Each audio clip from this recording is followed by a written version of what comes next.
இது பண்ணா மட்டும்தான் நாம தொழில் செய்யறதுக்கான அங்கீகாரத்தை அரசாங்கத்துக்கிட்ட இதை வீட்டில் இருந்தபடியே பண்ணிக்கலாம். இதை நீங்கள் வெளியில் போயே நீங்கள் பண்ணால் கூட 200 ரூபாய் 100 ரூபாய்க்கு மேலே செலவு பண்ணாதீங்க. அதுக்கு மேலே யாருன்னா கேட்டாங்கன்னா அடுத்தது கிராஃப்ட்ஸ் பண்ணக்கூடியவங்க, அது எந்த கிராஃப்டாக இருந்தாலும் நீங்கள் தயவு செய்து ஆர்ட் வச்சுருக்கீங்கன்னா உங்களை செலக்ட் பண்ணுவாங்க. அவங்க ஸ்டால்லேருந்து எல்லாமே உங்களுக்கு ஃப்ரீ.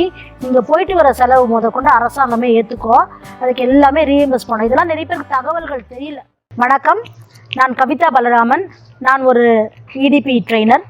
ஸோ ஆண்டர்ப்ரனர்ஷிப் தொழில் முனைவில் கடந்த 15 வருடங்களாக பணியாற்றிட்டுருக்கேன். இப்போது ஒரு 10 வகையான வீட்டில் இருந்தபடியே பெண்கள் சிறிய அளவில் செய்யக்கூடிய பிஸ்னஸை பற்றி பார்த்தோம்.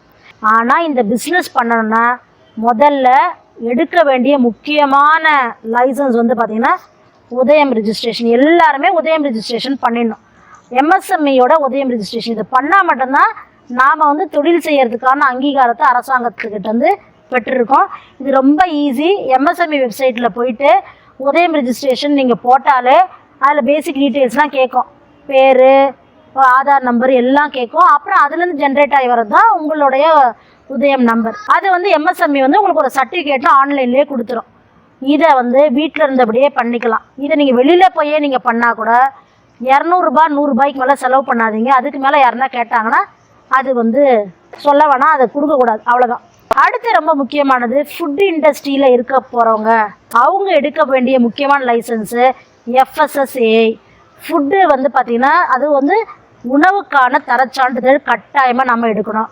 என்னுடைய உணவுகள் தமிழ்நாடு வரைக்கும் தான் போக போகுதுன்னா நீங்கள் FSSAI ரிஜிஸ்ட்ரேஷன் தமிழ்நாட்டு அளவில் எடுத்துக்கணும். இல்லை நான் இந்தியா வரைக்கும் என்னோடய ஃபுட்டு போகும் அப்படின்னா இந்தியா அளவிலான ரிஜிஸ்ட்ரேஷன் நீங்கள் பண்ணிக்கணும். இதுலேயுமே கூட வெறும் 100 ரூபாய்க்கு சிம்பிளான FSSAI ரிஜிஸ்ட்ரேஷன் ஆன்லைனில் பண்ணிக்கலாம். ஆனால் அப்படி இல்லைன்னா உங்களுடைய அருகாமையில் இருக்கக்கூடிய உங்கள் மாவட்டத்தில் இருக்கக்கூடிய உணவு பாதுகாப்பு மையம் இருக்கும், ஃபுட் செக்யூரிட்டி ஆஃபீஸ். அந்த இடத்துல நீங்கள் போயிட்டு FSSAI ரிஜிஸ்ட்ரேஷன் பண்ணிக்கணும். சரி, நான் இ-காமர்ஸில் இறங்க போகிறேன், ஆன்லைன் பிஸ்னஸ்லாம் பண்ண போகிறேன் அப்படின்னா கட்டாயமாக உங்களுக்கு GST இருக்கணும். GST இல்லைன்னா ஆன்லைன் ரிஜிஸ்ட்ரேஷன் பண்ண முடியாது. இல்லையே, என் பிஸ்னஸே வெறும் 5 லட்ச ரூபாய்க்குள்ளே தானே இருக்குது, எனக்கு ஏன் GST நிறைய பேர் கேட்குறாங்க. அது தவறு. ஒரு தொழிலை நம்ம தொடங்கிட்டோம் அப்படின்னா GST ரிஜிஸ்ட்ரேஷன் பண்ணி வச்சுட்டு GST நம்பர் வாங்கி வச்சுக்கிறது ரொம்ப ரொம்ப நல்லது.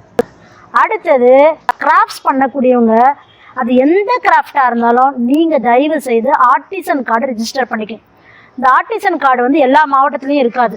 ஒரு 4 மாவட்டத்துக்கு ஒரு இடத்துல இருக்கும். உதாரணத்தில் நான் இப்போ மதுரையில் இருக்கேன்னா மதுரையில் இருக்கக்கூடியவங்களுக்குலாம் மதுரையில் ஆர்டிசன் கார்டு ரிஜிஸ்டர் பண்ணவே முடியாது. இவங்க எல்லாருமே இங்கேருந்து நாகர்கோவில் தான் போகணும். ஸோ அதே மாதிரி உங்களுடைய மாவட்டங்கள் ஆன்லைனில் நீங்கள் போட்டு பார்த்தீங்கன்னா கூகுள் சர்ச்சில் உங்களுக்கு கொடுத்துற எல்லாமே நீங்கள் கட்டாயமாக ஆர்டிசன் கார்டு ரிஜிஸ்டர் பண்ணி வச்சுக்கணும். ஏன்னா ஆர்டிசன் கார்டு 5 வருடம் வேலிடு. இந்த ஆர்டிசன் கார்டு மட்டும் உங்கள்கிட்ட இருந்ததுன்னா கவர்மெண்ட் நடத்தக்கூடிய எல்லா எக்ஸிபிஷன்லையும் நீங்கள் போய் கலந்துக்கலாம். அதுவும் எப்படி கலந்துக்கலாம்னா ஆன்லைனில் ரிஜிஸ்ட்ரேஷன் ஃபார்மில் அப்ளை நீங்கள் செஞ்சீங்கன்னா இங்கேருந்து ஒரு பாம்பேலேயே ஒரு எக்ஸிபிஷன் போடுறாங்க, எக்ஸ்போ நடக்குதுன்னா நீங்கள் ஒரு ஆர்டிசன் கார்டு வச்சுருக்கீங்கன்னா உங்களை செலக்ட் பண்ணுவாங்க.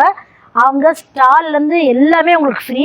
நீங்கள் போயிட்டு வர செலவு கொண்டு அரசாங்கமே ஏற்றுக்கோ. அதுக்கு எல்லாமே ரீஇம்பர்ஸ் பண்ணும். இதெல்லாம் நிறைய பேருக்கு தகவல்கள் தெரியல. ஸோ சொல்ல வர்றது என்னென்னா அரசாங்கத்தில் அவ்வளோ விஷயங்கள் இருக்குது, அதை நம்ம பயன்படுத்திக்கணும்.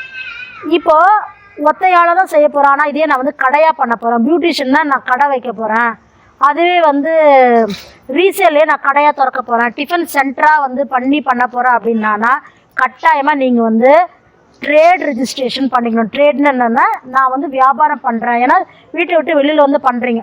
அப்படி வரும்போது ட்ரேட் ரிஜிஸ்ட்ரேஷன் பண்ணால் தான் நீங்கள் அலௌடு. பொதுவாக யாரும் பண்ணுறதில்ல. அதுவும் இந்த மாதிரி ரொம்ப சிறிய அளவில் பண்ணக்கூடிய இல்லை SHG பெண்கள், வீட்டில் இருக்கக்கூடிய தனிப்பட்ட முறையில் பண்ணக்கூடிய பெண்கள் பண்ணுறதில்ல. ஆனால் பண்ணி வச்சுக்கிட்டா நமக்கு நல்லது. நாம் ஒரு பாடிக்குள்ளே வந்துடுவோம். ஒரு கட்டமைப்புக்குள்ளே வரும்பொழுது நம்ம க்ரோ ஆகிறதுக்கு அது ரொம்ப யூஸ்ஃபுல்லாக இருக்கும். உங்களுக்கு இந்த வரைக்கும் நான் பேசுகிறது ஏதாச்சும் சந்தேகங்கள் இருந்தாலோ, லைசன்ஸ் எடுக்கிறதுல சந்தேகங்கள் இருந்தாலோ, இல்லை ட்ரைனிங் எடுத்துக்கணும் தனிப்பட்ட முறையில் இருந்தாலும் நீங்கள் என்னை தொடர்பு கொள்ளலாம். நன்றிகள், சந்திப்போம்.